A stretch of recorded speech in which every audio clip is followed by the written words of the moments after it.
brother. Welcome to NTV English News Bulletin. I am Bhavana Casey. In the beginning, we have the headlines.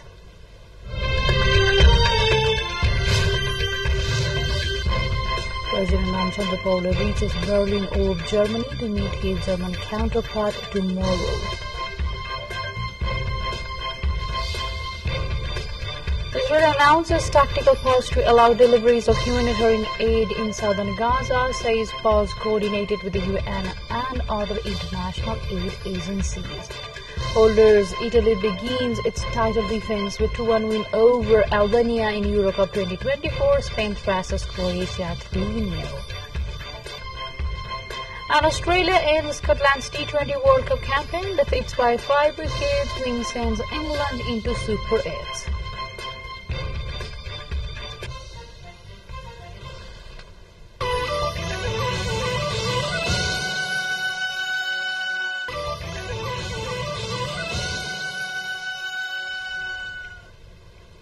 Welcome back. You are with NTV English News Bulletin. Now we have the news in details. 9 persons have been injured in a jeep accident at Nesti Rural Municipality Ward Number 4 in Palpa district this morning. According to Palpa District Police Office, the jeep was returning to Rampur from Mityal village when it lost control and overturned. All the injured individuals are residents of Rampur municipality. They were initially taken to Rampur Hospital in Palpa for treatment.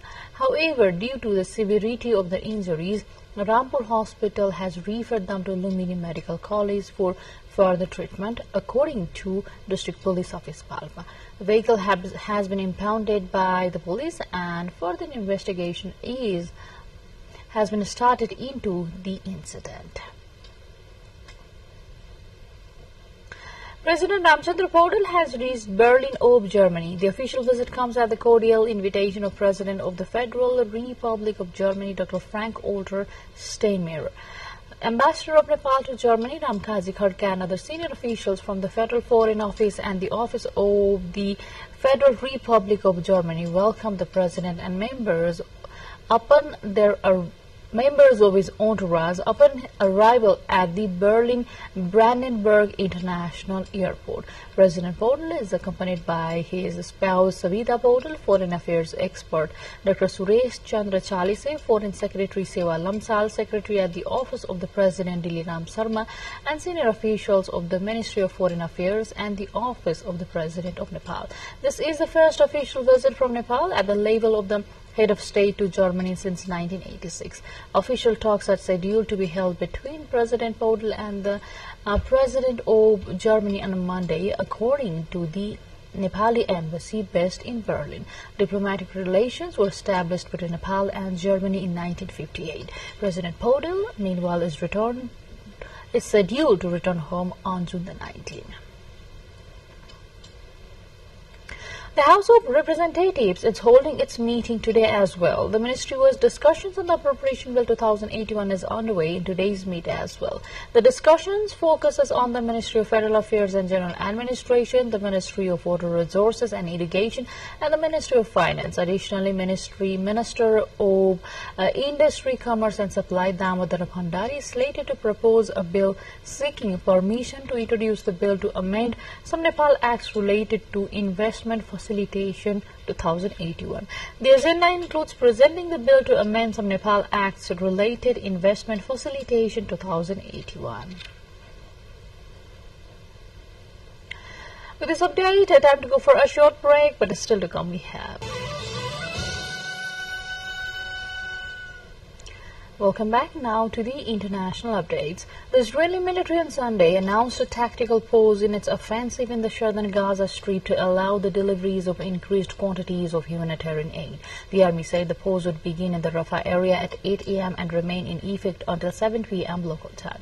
It said the pauses would take place every day until the further notice. The pause is aimed at allowing aid trucks to reach the nearby Israel-controlled Kerem Salom crossing, the main entry point for incoming aid and travel safety to the Shala Edin Highway, a main north-south road to deliver supplies to other parts of Gaza.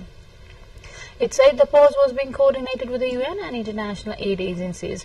Israel's 8-month-long military offensive against Hamas has plunged Gaza into a humanitarian crisis, with the UN reporting widespread hunger and hundreds of thousands of people on the brink of famine. Leaders of Italy and Germany have strongly rejected ceasefire terms laid out by President Vladimir Putin to stop the war in Ukraine, as scores of countries gathered at a two-day summit in Switzerland to discuss ending the Russia-Ukraine conflict. Italy's Prime Minister Giorgia Meloni called the Russian president's plan propaganda, which effectively suggested that Ukraine must withdraw from Ukraine. German Chancellor dismissed it as a dictatorial peace.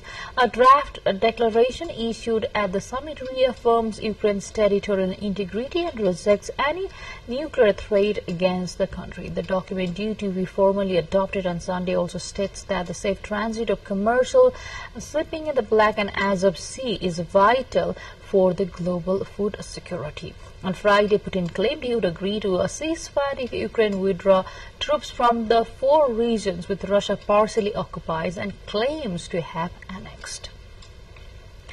About 240 million people are eligible to vote in this year's U.S. presidential election, but only a relatively small number of them are likely to settle the question of who becomes the next president. Experts believe there are only a handful of states that could be owned by either Democratic President Joe Biden or his Republican predecessor Donald Trump. 6 of them, Arizona, Georgia, Michigan, Nevada, Pennsylvania, and Wisconsin, appear to be on a knife edge and probably hold the key to who will take the White House. So both parties are campaigning intensively to win over the undecided voters in this state. Biden gained the presidency in 2020 with the support of Grand Canyon State, which narrowly voted to back a Democratic candidate for the first time since the 1990s. Trump has repeatedly attacked his rival's record on immigration and has vowed to carry out the largest deportation operation in the U.S. history if he regains the presidency. More updates lined up on the other side, but before that, let's have the highlights first.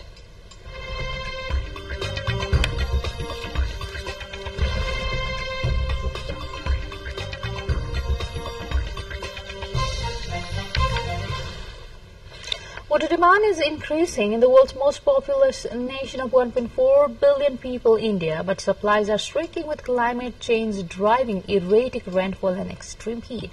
Far from the gleaming high-rises of India's financial capital, Mumbai, impoverished villages in areas supplying the megacity's water are running dry.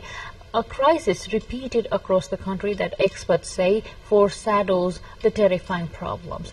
Large-scale infrastructure for Mumbai includes reservoirs connected by canals and pipelines channeling water from 100 kilometers away. But experts say a failure of basic planning means that the network is often not connected to hundreds of rural villages in the region and several nearby districts. A demand for outstreams major resources and critical groundwater levels are falling.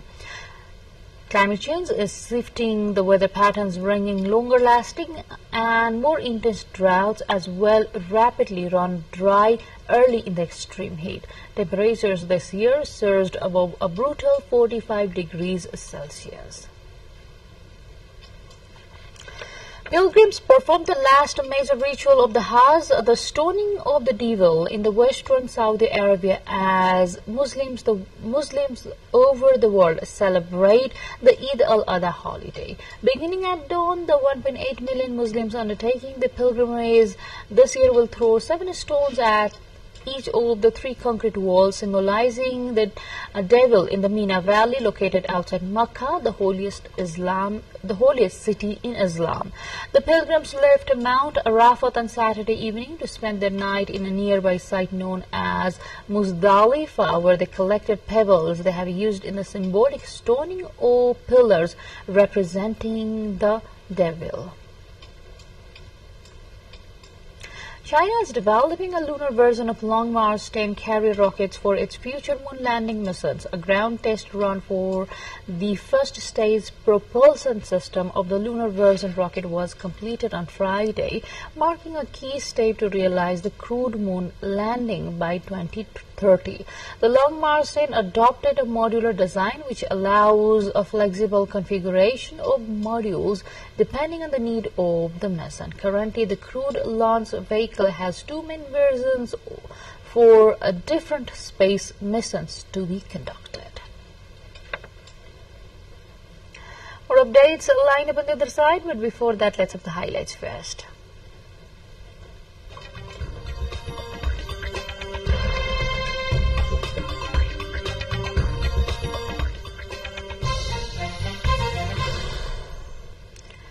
Holders Italy battled back for a hard-earned opening victory after Albania scored the fastest goal in a European Championship match. Nedim Bajrami made history after 23 seconds when it flashed a strike into the top right corner after Federico Di Marco completely miscalculated a throw-in, but Albania's jubilation in Dortmund was not long-lasting. The underdogs sat back but failed to stymie the Italians. Alessandro Bastoni headed home Lorenzo Pellegrini's in-swinging delivery after a clever short corner to level in the 11th minute. Then Nicola Barella smashed in from 20 yards to put Italy ahead 5 minutes later. In the other match, Spain made an emphatic start to their quest to win a fourth European Championship with an impressive victory over Croatia. First half goals by Alvaro Morata, Fabian Ruiz and Dani Carvajal essentially settled the outcome before the break, and although Croatia offered little, this must still go down as a statement win for Spain. The 2022 World Cup semi-finalists must try to kick-start their Group B campaign when they face Albania in Hamburg on Thursday. England are through to the T20 World Cup Super 8 after Australia battled past an excellent Scotland side in St. Lucia. England's rain-interrupted win over Namibia meant Scotland needed a win to progress, while Australia were already through to the next stage. Travis Head and Marcus Stoinis both made half-centuries as Mitchell Marsh's side chased down their target of 181 runs with 2 balls to spare. Scotland have impressed throughout the tournament and flourished again here, unfazed by their big-name opponents.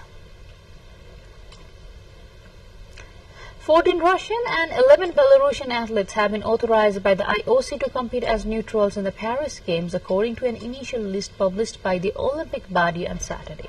The athletes had to qualify for the Games and pass a double check, first by the International Sports Federation, then by the IOC, to prove they did not actively support the war in Ukraine or have any links to their country's armies. With this update, we come to the end of this English News Bulletin, but before we say goodbye, let's have a quick reminder of the major stories.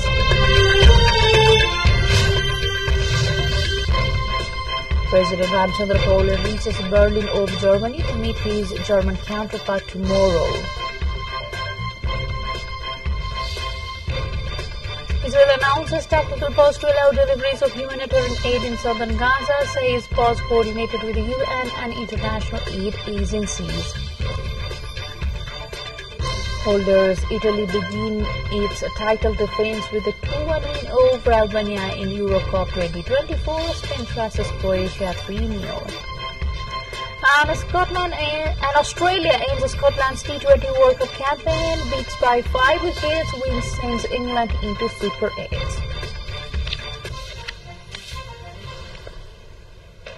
That's all we have in this edition of English News Bulletin. We'll see you again with next round of English Bulletin at 6 in the evening. Till then, have a great time ahead and do stay tuned with us. Namaste.